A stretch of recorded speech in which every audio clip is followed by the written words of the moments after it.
Hi, wonderful you. Here's Catherine Bielmeyer, and today I bring to you a reminder, just a reminder that thoughts don't help you really. Your thoughts don't really help you. You might have already seen that, or um,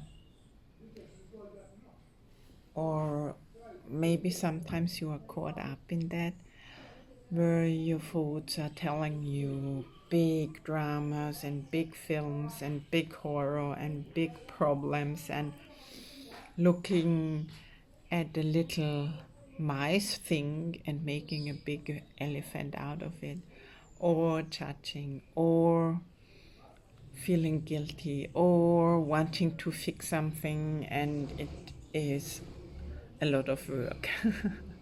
So that's why I'm really wanting to remind you today that your thoughts are really not helping you.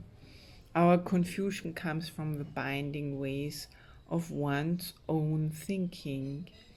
Until now, it's your thoughts that make you suffer. So if you want to choose freedom, you must also choose freedom from your thoughts. This is why Jesus has come. He's here holding your hand to free you from the shackles, lift you up, and instead live in joy and gratitude. How does that sound? So today we have the lesson 70. My salvation comes from me. All temptation is nothing more than some form of a basic temptation not to believe the idea for today. Salvation seems to come from anywhere except from you. So too does the ants anyway except from you. So too does the source of guilt. You see neither guilt nor salvation is in your own mind and nowhere else. When you realize that guilt is solely an invention of your mind, you also realize that guilt and salvation must be in the same place. In understanding this, you are saved. The seeming cost of accepting today's idea is this: it means that nothing outside yourself can save you.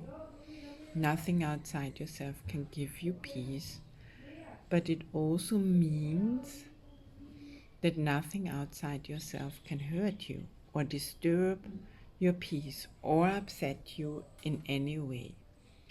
Today's idea places you in charge of the universe where you belong because of what you are.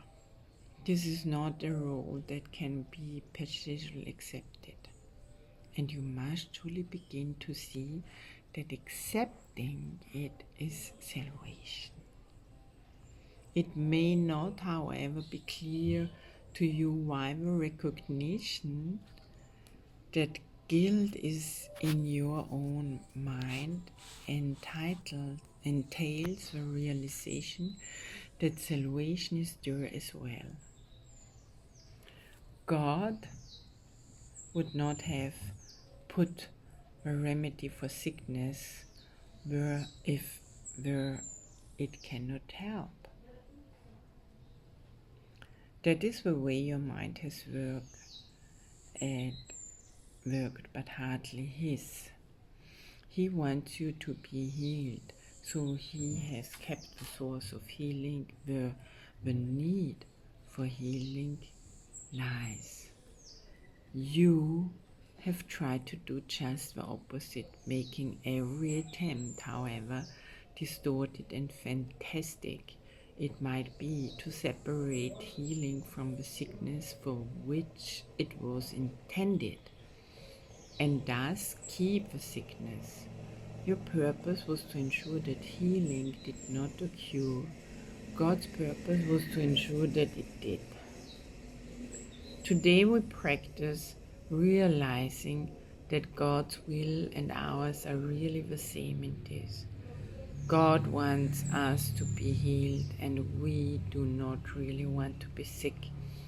because it makes us unhappy. Therefore, in accepting the idea for today, we are really in agreement with God. He does not want us to be sick. Neither do we. He wants us to be healed, so do we. We are ready to do longer practice periods today, each of which should last some 10 or 15 minutes. We will, however, still let you decide when to undertake them. We will follow this practice for a number of lessons, and it would again be well to decide in advance when would it be a good time to lay aside for each of them, and then adhering to your own decision as closely as possible.